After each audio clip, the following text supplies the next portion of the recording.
Miss Tran! Welcome back to my YouTube channel. Narito ang latest sa Kat Den. Kaabang-abang pa din ang mga ganap ngayon sa buhay nila Kathryn at Alden Richard dahil nananatili pa rin ang tatag ng kanilang relasyon kahit marami ang nakikisawsaw. Sa kabilang banda, makikita naman kung gaano ka-close si Alden Richard sa mismong pamilya ni Kathryn Bernardo. Makikita naman sa video na ito na karga-karga ni Alden ang pamangkin ni Kathryn. Makikita ang closeness ni Alden sa pamilya ni Kat maging kay Mami Min at kung paano binigyan ng suporta ni Mami Min ang promotion noon nila ng kanilang movie na Hello, Love Again. Dito mo makikita na botong-boto ang pamilya ni Bernardo kay Tisoy. Muli naman nating balikan ang naging interview ni Mami Min patungkol sa gusto niya nang mag-asawa si Kathryn Bernardo. Hindi na ngayon lang bumalik ng ABS-CBN, pero ang napansin talaga namin ang earrings mo. What? Ay, ang ganda ng earrings! Ngayon ka lang nagpunta ulit after? Yes. Oo. Kasi bawal eh. Ay, sinurprise mo kanina, sabi mo si Kathryn. Why bawal? Ay, okay, go. Sabi mo sinurprise. 8+1 lang, di ba? Eh ngayon, sabi ko, hindi po pwedeng matapos ang araw na hindi ako pupunta dito. Ano masasabi mo sa mga ginawa nila Kathryn at Daniel sa anniversary nila at syempre sa mga na-achieve nila nila? Yung anniversary na yun, ako may pakana doon. Diba? Taray. Ano pa yung pakana natin, Mami Min? Baka may iba pa. Hindi. Ano lang, nag-give back lang kami sa pagmamahal ng mga fans. Hindi lang naman ang kailangan eh, di ba? Kasi without them, wala naman ang Katniel. Mami Min, bigyan mo naman kami ng tips, no, sa pagiging isang very successful celebrity mom. No, kasi meron mga moms na overbearing, nai-issue. Ikaw never, mahal na mahal ka ng ano. Ano pero tingin mo? sometimes sumasagot ka sa di ba? Pag hindi ko na mapigilan yung sarili ko, syempre sasagot na ako. Parang masyadong below the belt. Pero ayaw din kasi ng mga anak ko eh. Pero minsan hindi ko talaga mapigilan. Kaya once in a while, sumasagot ako. I love it. Ang paano mo kinakalibrate yan? Nasa mood mo ba? Or... Yeah, nasa mood ko. Pagkagalit ako, nagot sila sa akin. At pag pa lang nabasa. Buti lumalamig agad ulo mo. Oo, kasi may ako na di ba? Ano yung latest venture? Ano yung latest venture mo? Humabol yung mga YouTuber, oh. Oo nga, kasi nakita na ipapa-interview. Sikat na sikat. Wait lang, so ano po yung mga bago mong venture bukod sa studio nyo? Well, ngayong 28, magla-launch kami ng maliit na boutique resort namin sa El Nido.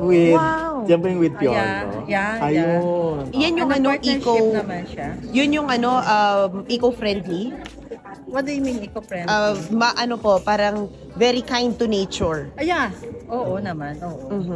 Ayun, parang nabanggit na si Kathryn lang yan and with Piolo. No, sila, corporation yan. Bali tatlo silang big share stockholder, yun.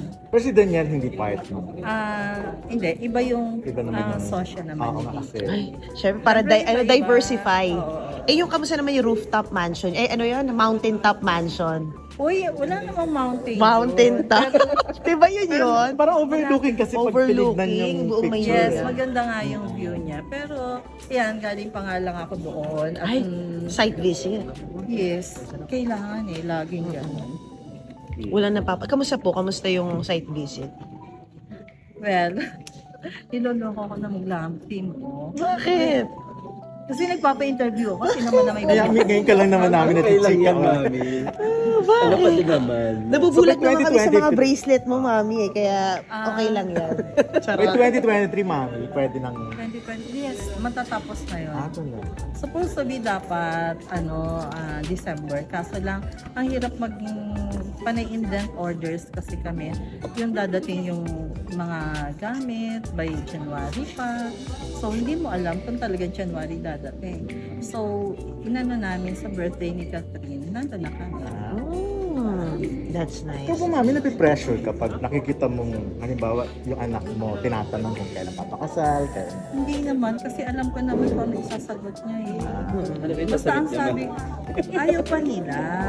Kasi masasabi ko lang sa kanya sana, mahirap kasi yung girl, yung babae, mahirap buntes, pag matanda na. Mm-mm. Pero sabi ko, dapat ilang years na lang. Pero kayo, personally, gusto nyo na? Kung sakali, sa age ni Catherine Sa ngayon. mga kapatid niya kasi, Meron. iba kasi iba yung career nila. So, age 25, okay na sa akin.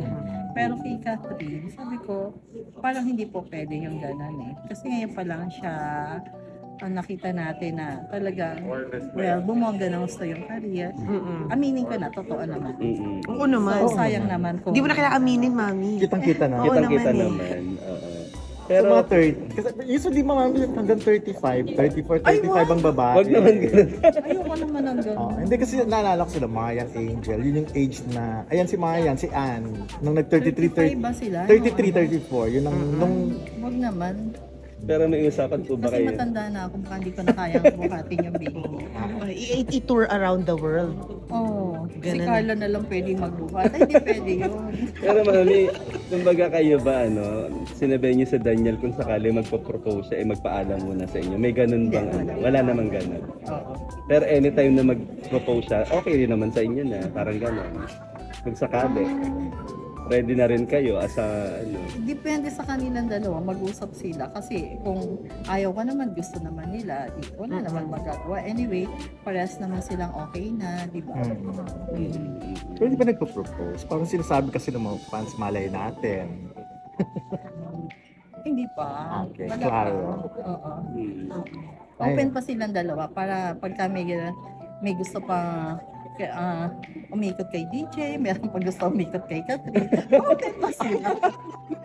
para namang hindi na mangyayari yun, no? Sa tagal Wala tagal atang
solid.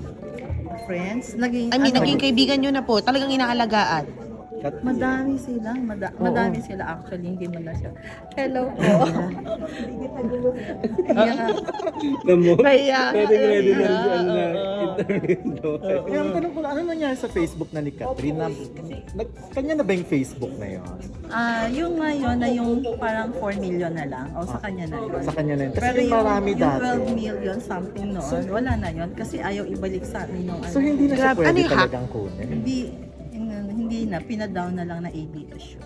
Oh, sayang kasi. Sayang yun, no? Okay po, thank Thank you, you. ma'am. Sa ng ilang Kat Den fans ay ngayon nga raw tanungin si Mami Min kung handa na nga ba siyang ibigay ang kamay ng kanyang anak na si Catherine Bernardo kay Alden Richard.